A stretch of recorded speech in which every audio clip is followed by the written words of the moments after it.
안녕하세요.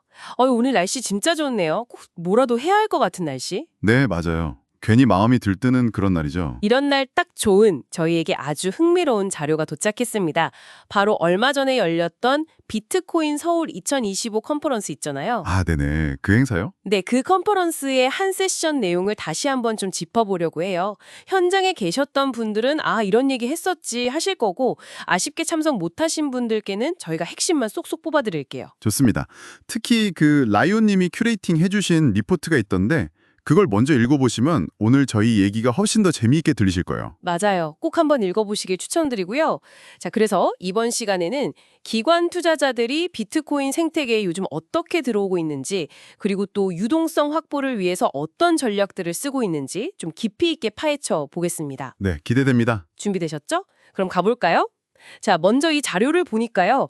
비트코인이 처음엔 결제 수단으로 좀 시작했잖아요. 네, 그랬죠. 사토시 백서에도 그렇게 나와 있고요. 근데 지금은 위상이 뭐랄까 좀 달라진 것 같아요. 거의 2조 달러 규모의 가치 저장 자산, 디지털 금처럼요. 맞습니다. 시장에서는 이제 확실히 가치 저장 수단으로 더 인정을 받는 분위기죠. 근데 이게 기술적으로 보면 여전히 좀 한계가 명확해요. 어떤 한계점들이 있을까요? 일단 느리고요. 그리고 그 위에 뭔가 다른 걸 만들려고 하면 프로그래밍이 좀 어렵고 또 사용할 때마다 내는 비용, 그러니까 수수료도 꽤 비싸죠. 그러니까 최종 거래 기록 정산 레이어로서는 괜찮은데 그 위에 다양한 서비스를 올리기엔 좀 버겁다 이런 얘기군요. 네, 정확합니다. 딱 그 지점 때문에 이제 다른 해결책들이 필요한 거죠. 그래서 등장하는 게 바로 코어 다오 같은 확장 솔루션들이군요. 자료 보니까 빠르고 프로그래밍 가능하고 수수료도 저렴하다 이렇게 나와 있던데요. 네, 맞아요. 코어다운은 비트코인 L1, 그러니까 원래 비트코인 네트워크의 자산을 가져와서 자기들 생태계 안에서 쓸 수 있게 해주면서 동시에 이가 중요해요. 네. 비트코인 스테이킹을 통해서 사용자가 직접 비트코인을 통제하면서도 수익을 얻을 수 있는 그런 듀얼 스테이킹 모델을 제공한다는 거예요. 직접 통제하면서 수익까지요. 예전에 블럭파이나 셀시우스처럼 제3자한테 맡겼다가 문제 생겼던 그런 위험이 없다는 거네요. 그렇죠. 그게 핵심입니다. 비트코인 자체에 있는 타임락이라는 기능을 활용해서 보안성을 높인 거예요. 내가 맡겼지만 일정 기간 동안은 나도 못 빼게 잠가두는 거죠. 와, 사용자가 직접 통제하면서 수익까지 얻는다니 이거 진짜 흥미로운데요. 곧 나올 LST BTC라는 리퀴드 스테이킹 파생 상품도 이런 맥락이겠군요. 네, 그것도 마찬가지입니다. 스테이킹된 비트코인을 유동화시켜서 다른 데서 또 활용할 수 있게 하는 거죠. 기관 투자자들 움직임도 좀 봐야 할 것 같아요. 마이크로 스트래티지 같은 기업들이 비트코인을 엄청 사들여서 재무자산으로 쓴다는 얘기는 많이 들었는데 이제 한국 기업들도 슬슬 시작하고 있다고요. 네, 그런 움직임이 보이고 있습니다. 이런 기업들은 단순히 비트코인을 보유하는 걸 넘어서 이걸로 어떻게 안정적인 수익을 만들까 이런 고민이 있거든요. 그렇죠. 그냥 두기엔 아까우니까. 바로 그럴 때 코어다우의 스테이킹 같은 모델이 상당히 매력적인 해답이 될 수 있는 거죠. 위험 부담은 줄이면서 수익은 얻을 수 있으니까요. 비트코인 ETF 출시도 빼놓을 수 없겠네요. 기관이나 개인 투자자들이 훨씬 쉽게 접근할 수 있게 됐잖아요. 네, 엄청난 변화죠. 시장의 유동성도 공급하고 비트코인에 대한 인식 자체를 좀 더 제도권으로 끌어올리는 그런 긍정적인 역할이 분명히 있어요. 접근성이 좋아지고 정당성도 부여했고요. 네, 접근성은 좋아졌는데 동시에 또 걱정되는 부분도 있잖아요. 자료에서도 지적하듯이 특정 대형 기관에 비트코인이 너무 몰리면 이게 원래 비트코인의 핵심 가치인 탈중앙성이 훼손될 수 있다. 이런 우려요. 맞아요. 그게 악랄의 검이죠. 장기적으로는 네트워크 보안 문제로까지 이어질 수도 있고요. 그럼 이 균형을 어떻게 잡아야 할까요? 그래서 결국 셀프 커스터디, 그러니까 내가 내 자산을 직접 보관하는 것의 중요성이 다시 계속 강조되는 겁니다. 그리고 기술적으로도 JK 기술 같은 걸 써서 신뢰 없이 비트코인을 다른 체인으로 옮기는 기술도 개발 중이긴 한데 영지식 증명 기술이요? 네. 근데 이건 아직 좀 더 시간이 필요하고요. 그래서 아마 초기에는 특히 기관들 입장에서는 신뢰할 만한 대형 커스터디 업체를 통해서 비트코인을 포장하는 방식, 그 랩핑된 자산을 활용하는 게 좀 현실적인 방안이 될 것 같아요. 그렇군요. 기술 발전이랑 현실적인 필요 사이에서 약간 과도기적인 형태들이 나타나는 거네요. 그럼 앞으로는 좀 어떤 그림을 예상해 볼 수 있을까요?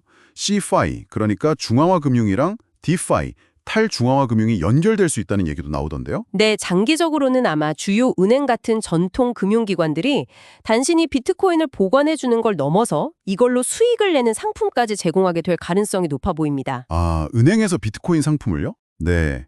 그럴 때 코어다오 같은 프로젝트는 바로 이런 CFI와 DeFi 사이에서 유동성을 이렇게 연결해주고 가치를 옮겨주는 그런 인프라, 뭐랄까 백엔드 역할을 하겠다는 목표를 가지고 있는 거죠. 두세 개를 잇는 다리 같은 역할이요. 와, 오늘 비트코인 서울 2025 세션 내용을 쭉 훑어보니까 기관들의 참여부터 기술적인 고민, 미래 전망까지 정말 많은 이야기가 담겨 있었네요. 저는 개인적으로 이 모든 게 결국 신뢰의 문제를 어떻게 풀어가느냐에 대한 거대한 실험 같아서 아주 흥미로웠어요. 저도 정말 공감합니다. 비트코인이 가진 그 탈중앙성이라는 가치를 어떻게 지키면서 또 현실 금융 시스템하고 시너지를 낼 수 있을까? 그 줄다리기가 참 인상 깊었습니다. 말씀하신 LSTBTC나 코어다오 같은 시도들이 그 균형점을 찾아가는 과정이겠죠. 청취자에게 네, 오늘 저희가 살펴본 것처럼 기관들의 참여가 점점 늘어나고 있는데요. 여러분께서는 이런 흐름이 비트코인의 미래에 궁극적으로 어떤 영향을 미칠 거라고 생각하시나요?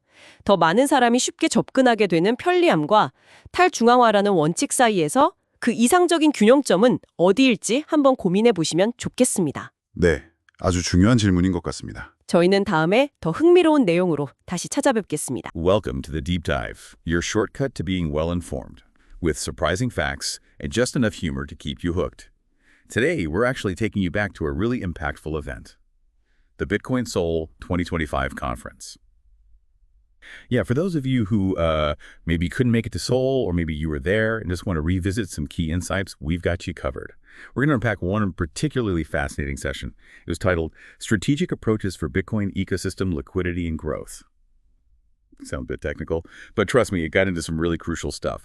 Stuff about how the big players are, shaping Bitcoin's future and what that really means for its use down the line for all of us. Absolutely. That session was, I think, pivotal because it really cut straight to the heart of how institutions are engaging or maybe can engage with Bitcoin. It looked at both the massive opportunities, but also, frankly, the pretty significant limitations right now for big money coming into the Bitcoin world.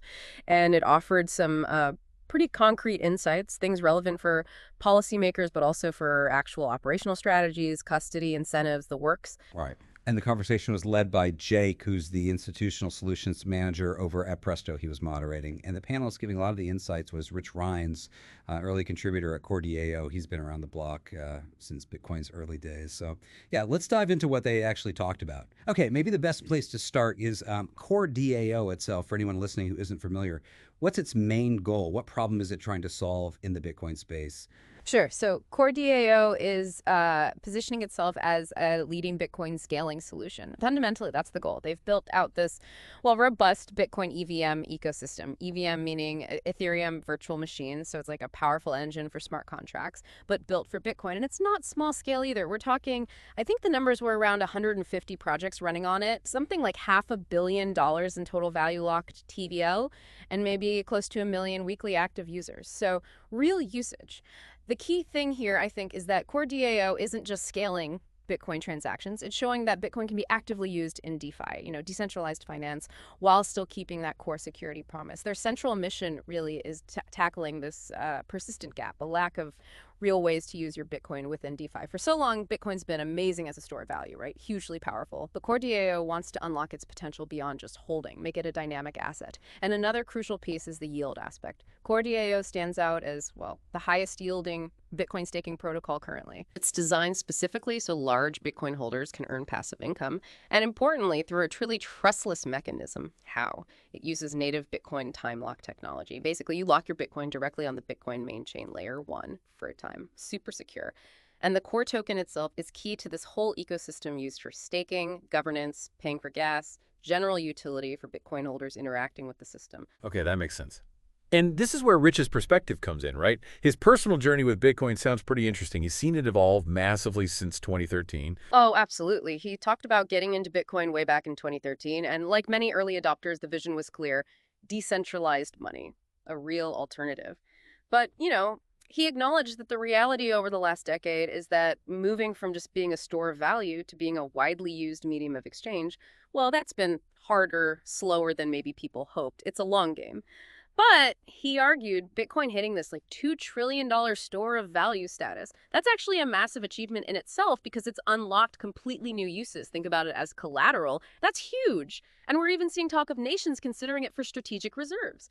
He even mentioned the possibility of bit bonds, government bonds denominated in Bitcoin. Imagine that. It really shows Bitcoin stepping onto the world stage as a, well, macro significant asset. And for individuals, it means Bitcoin can now work a bit like a high-tech savings account. You can stake it on solutions like Core DAO, earn yield, maybe borrow stablecoins against it, essentially cutting out some traditional financial intermediaries. Which, aligns perfectly with that original vision of building something outside the old systems. Yeah, that's compelling. But you mentioned the slowed progress on the medium of exchange front. Bitcoin itself still has those base layer limitations, doesn't it? Slow block times, not very programmable, transaction fees can spike. You've hit the nail on the head. Bitcoin's main layer, layer 1, it's fantastic as a final settlement layer, rock solid. But it just wasn't built for fast, complex applications. And that is exactly where Core DAO comes in. It's designed specifically to overcome those limitations. So it's fast, it's fully programmable, thanks to that EVM compatibility, and transaction fees are low. This lets Bitcoin, actual Bitcoin from layer 1, be used productively within the Core DAO ecosystem. And Rich really emphasized this symbiotic relationship it creates. It rewards Bitcoin stakers and Bitcoin miners. That helps enhance the overall network security by bringing in more hash power and participation. It's a win-win. Okay, shifting gears a bit to the market now. We know most liquidity, especially for big transactions, is kind of locked up in the big traditional finance players, the sci-fis. And we're seeing governments, big funds like BlackRock with their ETFs, they're all increasing their Bitcoin holdings. How does this institutional wave affect the DeFi side for Bitcoin? Yeah, that's a critical point to consider because while you have this growing institutional interest, the actual DeFi market for Bitcoin, it still faces some real challenges. Things like robust risk management, that's still developing, and just general liquidity outside these big centralized pools remains an issue. These are definitely hurdles that need clearing for DeFi on Bitcoin to really take off more broadly. So given those hurdles and the specific needs institutions have, can staking products like what Core DAO is building actually bridge that gap? Can they offer a solution without maybe watering down Bitcoin's core ideas too much? That's a really important question because you have to recognize there isn't just one type of Bitcoin holder, right? You've got people with totally different appetites for yield, different risk tolerances, different ideas about what they want to do with their Bitcoin. So you need a whole spectrum of products. And let's be realistic, direct DeFi interaction, like using complex protocols on-chain, that's probably unlikely for most big institutions, at least in the near term.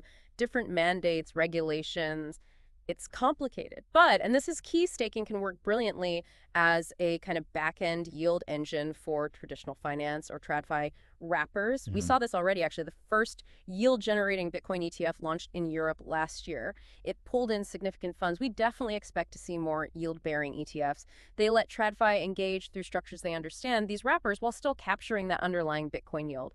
And beyond ETFs, TradFi firms can also build their own structured products using something like Core DAO as a sort of foundational yield layer. A really good example Rich mentioned was a collaboration between Maple Finance and Core DAO. They've already brought in, I think, around 2,000 Bitcoin for lending pools. It shows how Core DAO can be composable, like a building block for other financial products. And looking ahead, Core DAO has a big product coming in Q3 called LSTBTC. It's a Bitcoin liquid staking derivative. Think of it as a token that represents your staked Bitcoin, built on Core DAO's yield mechanism. It's designed specifically to bridge the gap between mainstream finance and Wall Street needs. The idea is for it to be a common interface. So a CeFi exchange could use LSTBTC as collateral, earning native Bitcoin yield passively. Or if you want to get into DeFi, you could take that same LSTBTC and use it for looping strategies, borrowing, whatever. It really speaks to Core DAO's focus on building stuff people actually need and can use today. That LSTBTC sounds really versatile, but maybe we can back up for a second. For listeners, could you explain a bit more simply how the staking itself works, especially core dual staking? Because, after things like Celsius or BlockFi, the idea of staking Bitcoin might sound risky to some. How is this different? That's a super important distinction to make. So core dual staking works by directly time locking your Bitcoin on the main Bitcoin blockchain, layer 1. This means your funds are committed for a period at least a day. So there is what's called liquidity risk. You can't just pull it out instantly. And this is the absolute critical innovation. The user never gives up custody of their actual Bitcoin. It's achieved using these native Bitcoin time locks. It's very similar tech to what powers the Lightning Network, actually. Think of it like putting your Bitcoin in a programmable vault on the Bitcoin blockchain itself, locked by code, not by a third party. So the real breakthrough is offering this native Bitcoin yield while you maintain full control. That's completely different from the counterparty risk people faced with, BlockFi, Genesis, Celsius, where you handed over your keys, essentially. Rich really hammered this point. It's built by Bitcoiners for Bitcoiners, using Bitcoin's own security strengths. Now, shifting to using Bitcoin more broadly in DeFi protocols, that's a bit trickier today. Right now, there isn't really a fully trustless way to just move your native Bitcoin onto, say, an Ethereum-based DeFi platform. There's some really cool tech being developed, things like specialized virtual machines, zero-knowledge proofs that might bridge this gap eventually, but realistically, that's probably still maybe a year, maybe more, away from being widely usable for this specific purpose. So the methods used today usually involve wrapping your Bitcoin like WBTC or swapping it. This introduces either smart contract risk from the wrapper or counterparty risk if it's custodially wrapped. Core DAO's approach, especially for institutions, is often using these liquid staking derivatives like their upcoming LST-BTC, which are then held by trusted institutional-grade custodians, names like BitGo, Copper, Hex Trust. That provides a level of comfort and security that institutions need. And once that Bitcoin value is represented within an ecosystem like Core DAO's, then you unlock access to all sorts of DeFi protocols. Lending, borrowing, trading, perpetual swaps. It's about moving people beyond just HO dealing to actually using Bitcoin productively. That's the whole Bitcoin 2.0 idea Rich was talking about. Right, moving beyond just hodling. And speaking of adoption, you mentioned Korea. They've often been ahead of the curve in crypto. We saw MicroStrategy set a big precedent using corporate bonds to buy Bitcoin. And apparently a Korean public company just did something similar. Does this trend open up opportunities mainly for huge companies? Or could smaller businesses also start thinking this way? Yeah, this whole Bitcoin treasury company phenomenon is definitely gaining steam. And Core DAO is actually partnering with Koda in Korea specifically to help Korean institutions with custody first and then hopefully staking later this year. In the US, it's become quite a trend. Companies acquiring shells, loading up on debt, buying Bitcoin, and trying to play the arbitrage on their net asset value. What's really interesting is just how much Bitcoin is getting soaked up by these often quite leveraged strategies, and that creates this huge inherent demand for yield. They need their Bitcoin to work for them. And frankly, from Core DAO's perspective, helping these companies generate yield is a much healthier, more sustainable way for corporations to hold Bitcoin than just, complex financial engineering. It solves a real problem. That's why they see such a strong product market fit there. They're even launching their own dedicated Bitcoin treasury product called CoreFi in the next few months. The aim is for it to become a back-end engine for lots of public companies wanting to do dual staking. There's also maybe a slightly different, less aggressive angle. Companies just adding some Bitcoin to their balance sheet. Not becoming a full-on Bitcoin company, but using it as a smart hedge against fiat currency debasement. And I think that's just prudent, really. Given the monetary environment, having an asset like Bitcoin as part of your treasury as a hedge, probably a good idea. That makes sense. But it does bring up this big question, one that comes up a lot in the community.